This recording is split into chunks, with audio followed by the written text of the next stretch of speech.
Good evening. This is Crime Classics. I am Thomas Hyland with another true story of crime. Listen. That's a cricket, a Suffolk County cricket, and he's chirping away at a merry pace. Therefore, he's a male cricket, for among crickets, only this sex can chirp. At the present moment, this particular fellow happens to be in a hayloft in an English barn. The year is 1827, and it's spring, and it's evening, and it's warm. And if you're going to be a cricket, now is the time, for the hay lies sleek against your antenna. Oh, my, yes.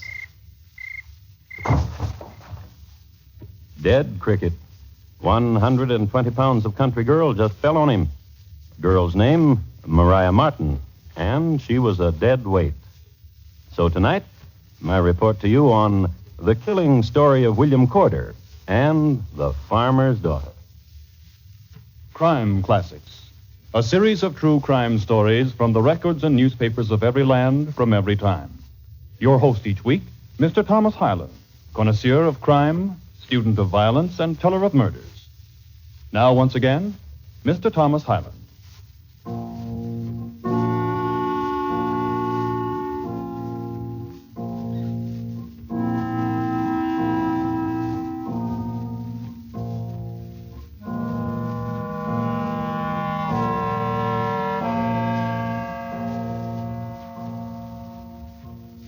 England in 1827 was between periods.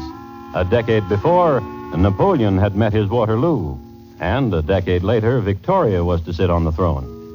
True, in this year, which concerns us, the country was briefly stunned by the affair Laverie, which almost cost England the continent of Australia, until cooler heads and more honest bookkeeping prevailed. And when the shuttering was done and normalcy returned, people returned to normal pursuits, which included the young folk. For instance, Maria Martin, a giggler, 5'2", 120 pounds, pretty, demure, and the most chuckable chin in Falstad. Which chin-chucking was being done by William Corder. Maria, Pinklin Maria. Oh, you're the one, William, you are. Twice over, Pinklin. Oh, God. Yes, you be. And sweet-smelling you are, too. So 'tis the hay you smell in the month of May. In your dilly hair. Oh, God. Oh, and just to think, William. To think what? All the seasons from now on, from May to December, and then start a new year, and all that year and the next. What?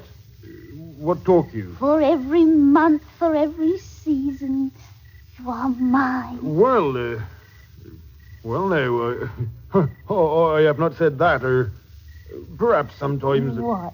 I want to go. I want to leave here. I want to... Oh, your dilly mouth moves so sweetly and says nothing at all. You'll not go from me, William. Oh? Because you will marry me. You must marry me, William. Must I? Oh, yes, else... Else what? I will tell. I will tell what you did, William. I would. Maria. How you stole from my poor daddy. Maria. I cannot understand how his poor money was dug up and taken away. Maria, I want to say a word. And should I say what happened, the jail you would go, lad. Maybe hung. I heard in Ipswich they did a hanging recent to a lad which stole a heifer. Maria, will you listen to me? And I do so love you, a thiefling, but I love you. Maria, will you marry me? Oh, you've been trying to say it all the time. Of course I have. Of course you have. Pinklin. Oh, God.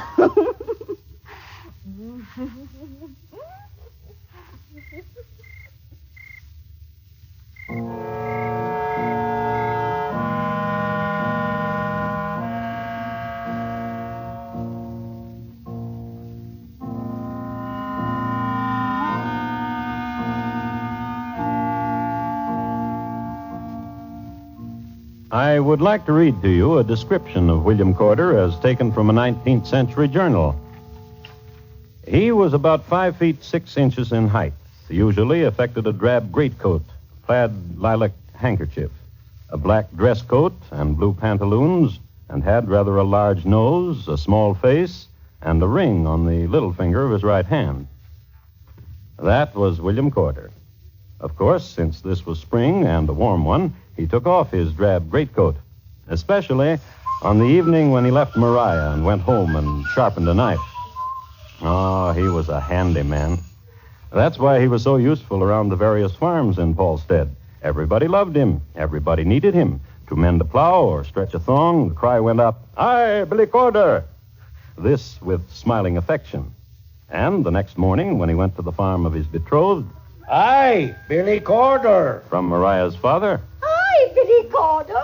from her mother, Good morning, William. A morning to each of you. You look worried, Billy. Come into the house now. Tea you nice and with some dilly biscuit. Now, Ma. He looks weary. Leave him be, Ma.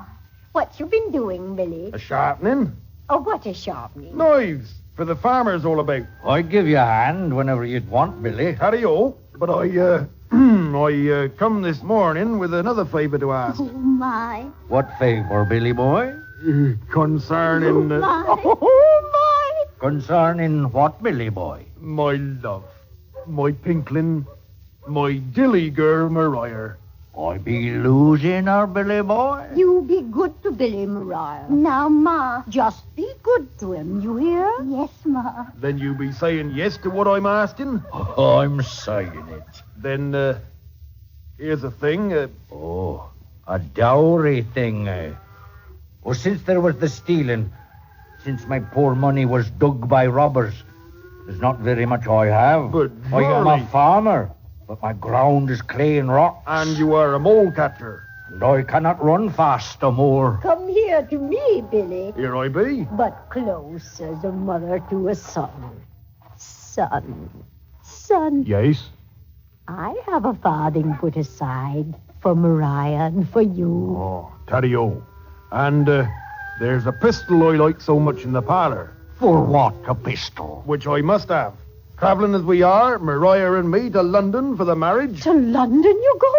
To be wed? Yes. Oh, lad, oh, Billy, 'tis every girl dreaming. London to be married in. You're my true love, Maria. Tonight I'll fetch you and we'll go down to London. Or better, What better could there be? the Red Barn. You know it.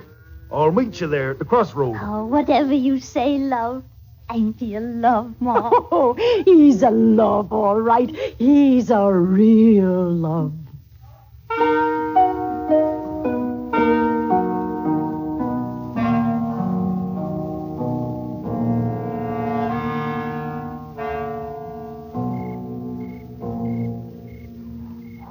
What are we doing back in this dark barn, Willie? Why are we not off to London? I showed you the jewels I got from Ma, Willie. I made her give me the cameo necklace, too. Now, please, can't we go to London to be wed? I do so want to wed with you, Willie. Maria. Maria. You know what you are? Oh. Clumsy. That's what you are. I bring you Daddy's pistol like you asked, and what do? It goes off in your hand. Now let's off to London, Willie. It's a bride I'm dying to be. Willie, are you there? I can hardly see you, Willie. Where are you? Here I am. The lovey Oh. pink.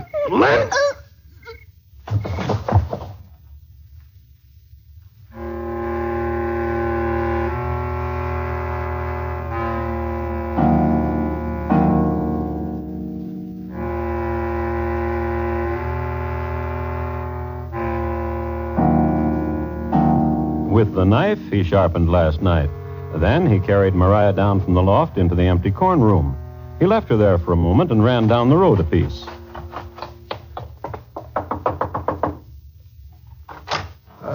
Evening. Can I borrow the use of a spade? Taddy-o. And Billy Boy went back to the red barn, and there he dug a hole, 6 by 3 by 3. Put Maria in it, and filled the hole again. And Billy took the high road to London. He also took the gun, the jewels, and the farthings. Not a care had he as he whistled his way down the road. For Maria's parents thought Maria was with him, and in London... Step ye up, lads. I'm just a country bumpkin trying to make my way in London town. So step you up. Here we have it. Here's a pea, and here's 3 shells from walnuts. I place the pea beneath the shell in the middle and move the shells about. Now, who's a brave lad? Who's a clever lad? Tell me under which shell is the pea. Oh, not for free, lad. For a wager. A pound? A pound. Now, watch your close. This one on the end? We shall see. Well, you lose. It was under this one in the middle. Now, let's try it again. And in 6 months, William Corder had enough money to purchase a house and a bakery shop, a feather bed upstairs, a parlor beneath it, and beneath the parlor, bread and buns. He needed only one more thing. So he went to the newspaper and he inserted an ad. Lady for matrimony he wanted. A private gentleman, aged 24, entirely independent, whose disposition is not to be exceeded, has lately lost his family to the hand of Providence. If this meets the eye of any agreeable lady who feels desirous of meeting with a sociable, tender, kind, and sympathizing companion, they will find this advertisement worthy of notice. Honor and secrecy may be relied on. Mr. X, 68, Leadenhall Street. Here, sir, insert this in the next edition.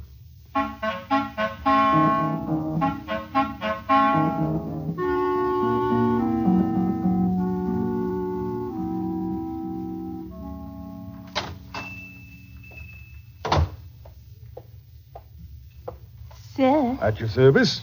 there was an advertisement. At your service. Are you the gent... Mr. X. I am he, if such as you are seeking him out. The advertisement said sociable. You are comely, It said tender. and your hair a shade of brown that will sweeten in the sunlight, It said kind. and hazel eyes. It said a sympathizing companion. How could such as fair as you need sympathizing? Gentle me. I kiss your hand. Oh. Pinklin.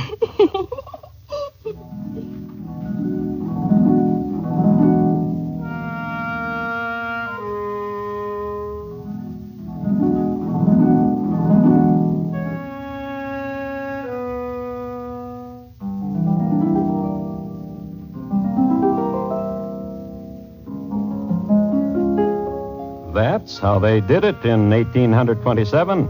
At least that's the way William Corder did it. Quite a handy man, wasn't he? The way he got rid of one girl and found another. And in his neighborhood, when a pipe needed mending or a bun baked, "Aye, Willie Corder," the cry went up. "Aye, Willie Corder."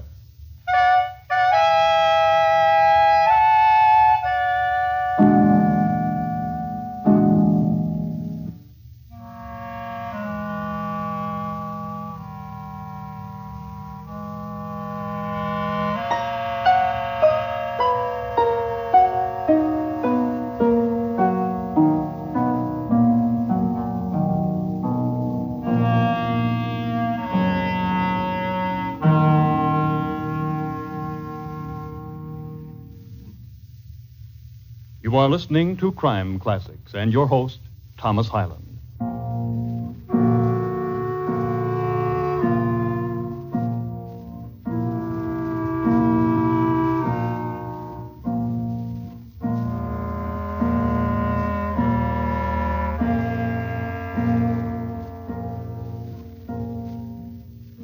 England's winter of 1827 was a mild one, except for the big blow of November 12th to 20th, which temporarily crippled the fleet.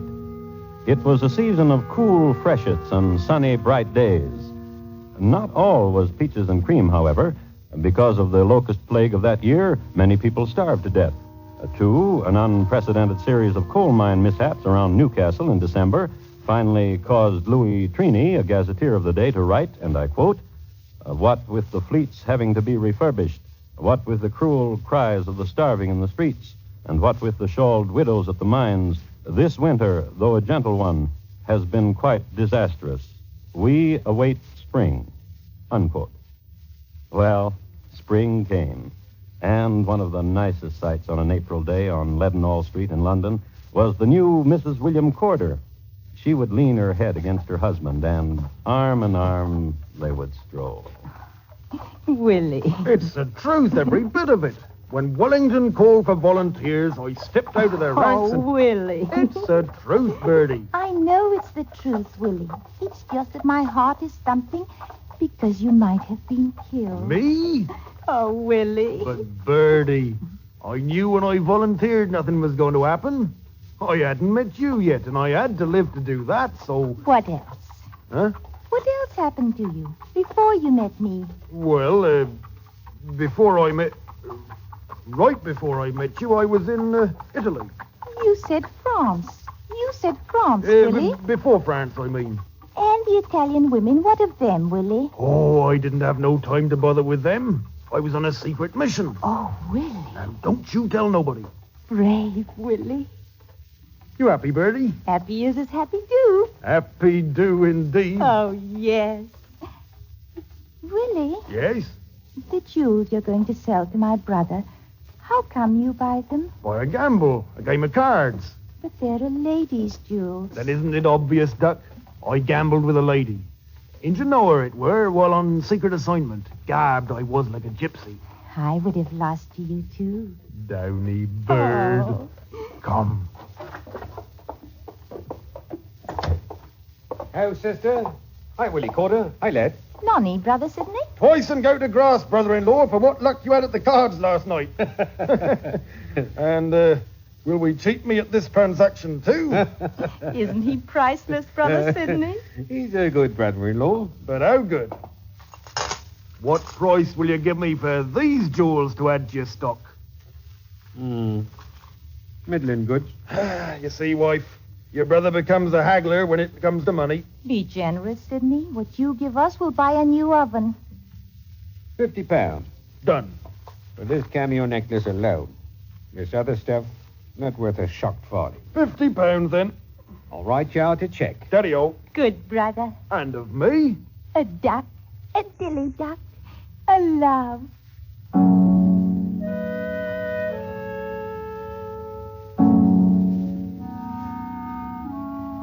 The very jewels Willie had stolen from the late Maria Martin.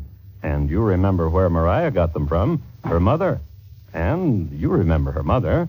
Maria writes such nice letters, Huey. We can be proud. I never knew she could write. I guess Willie Corder's taught her lots. That's right. Mr. and Mrs. Martin were getting letters from Maria since the very first week she was away. Once every fortnight. For a year now. Letters written on scented stationery in a feminine hand by Willie Corder. Chatty letters, having to do with the shops in London. Oh, I'd like stroll Piccadilly myself sometime, in ribbons like my daughter Dee does. Newsy letters about trials and tribulations of her married life. What's your laugh? Oh, come here and read this. Here. I don't think that's very funny. You wouldn't. Warm letters. Oh, isn't that a sweet thing she says here, Huey? I miss you, Ma, she says. I miss you, Pa, she says. And how's the farming, she asks. And how's the mole catching? And the field of my father's clay and rocks. Oh. A good one. A likely daughter. Only, what? here she says, don't come to London, Ma, she says. Now, why would you say that? Aggie, What do you want?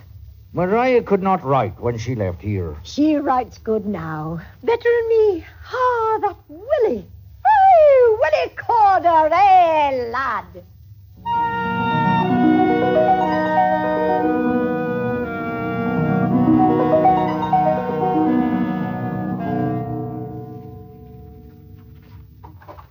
Oh, I frightened you, Will. no. Oh, no. What were you doing? Writing. Writing what? Nothing. Now.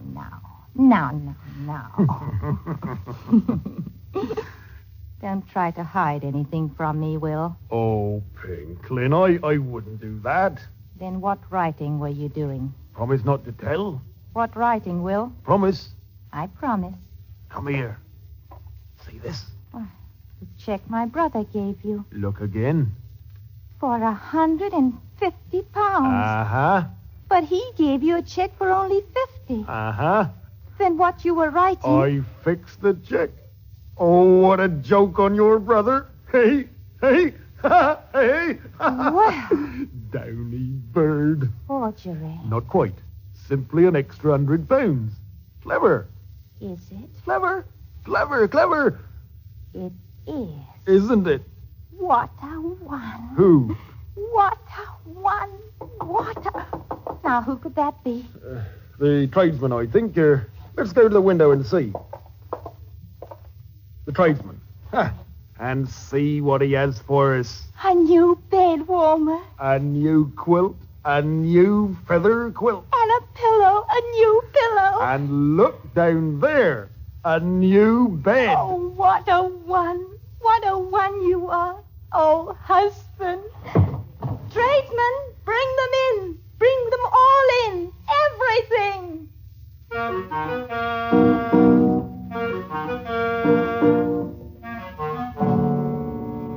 And later on, they chuckled about what a wonderful joke he had played on his brother-in-law, Sidney. History does not record Sidney's reaction. It's true what Bertie said. What a one was William Corder, especially what a one he was with the quill. Not only had he taken up hiking checks, but he was still penning those letters I told you about. Only the scent had been changed. This latest letter I have here, Hughie. Maria says, should I ever be so bold as to come to London, she would not receive me. She never could write. Oh, go to sleep, old man. And according to court reports and testimony, this is what happened then. Go on. Go to sleep, old man. Then Mrs. Martin said she fell asleep, too. Then... Ma? Don't be frightened, Ma. Maria? It's me, Ma. Maria? Oh, Ma, it's terrible. What? What's terrible? What's happened to me? What's happened to you? Don't you like London? I'm not in London. Not in London. Not in London. Aye, Aggie. Aye. London? Not in London. Wake up, Aggie. Put the tea to a bubble. Not in... Oh, had me a fright, Hughie. A terrible, awful nightmare. Tore the sheet you did. Now up to the tea lady. Dreamt she wasn't in London. Dreamt... Up to the tea lady. Up. Yes. And the next night... I never got to London, Ma. Where did you get to, Maria? Hardly away from here. You dead, Maria? I be dead, Ma. Oh. I be dead. I be not far from here dead. Where? I be... Wake, Aggie. Bubble the tea for me. And on the third night... in the red barn at the crossroads. How come you're there? He put knife to me and dug my grave. In what place? In the corn room, 3 feet down. And Willie did that to you? Willie did. You fix him, Ma. You fix him, you hear? Hughie! Wake up! Wake up, old man! Wake up! Murder's done! What? Our daughter, dear. She lies 3 feet under the corn room in the red barn. Oh, da, Jibby-da. Maria told me. In a dream. In a 3-night dream. She told me, get shovel to you and dig. Up and get shovel to you. He got up all right, and he got shovel to him, and together they went down to the red barn, and they dug, and they found a skeleton, and Mariah's shawl, and Mariah's shoes, and Mariah's dress. But the thing that clinched it, the thing that made them sure, the skeleton had the 4 front teeth missing in its lower jaw, exactly the 4 teeth that had been missing from Mariah's mouth when she was alive. Police! And again as she ran down the road toward Paulstead. Police! Police! Police! Which was finally heard by Constable James Lee, who viewed the body and rubbed his chin and took a trip to London, where he sought for and found William Corder, who was tried and found guilty. And a half hour before he was hanged, wrote a letter in his own hand on unscented paper, and, of course, signed in his own name. Dear Birdie, good wife, I am fully aware of the shame and disgrace which I must have cost you. So that there be some vestige of pride remain, such as a woman should have for her husband, I suggest you bury me in the finest vestment obtainable, such as silk. My coffin, I do pray you, for your own sake, should be of mahogany, with moulding of silver. A cherubim on my tombstone of marble, with some fitting sentiment, such as, William Corder, of sweet and gentle memory, though not innocent of deed, I am innocent of heart. Goodbye, dear wife. William Corder. On the scaffold, there was some embarrassment because the trap would not work. Corder, who was, you'll remember, a very handy man, fixed it. But after the trap was sprung, it took him 12 minutes to die.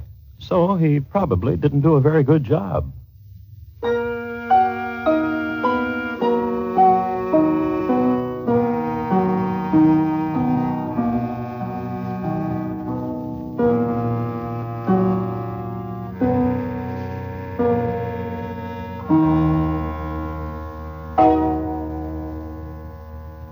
William Corder, tonight's crime classic, was adapted from the original court reports and newspaper accounts by Morton Fine and David Friedkin.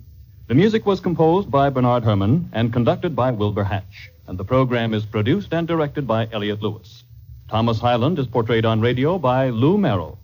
In tonight's story, Richard Peel was heard as William Corder, Betty Harford as Mariah, Alma Lawton as Birdie, Jeanette Nolan as the mother, Joseph Kearns as the father, and Donald Lawton as Sidney. Gil Warren speaking.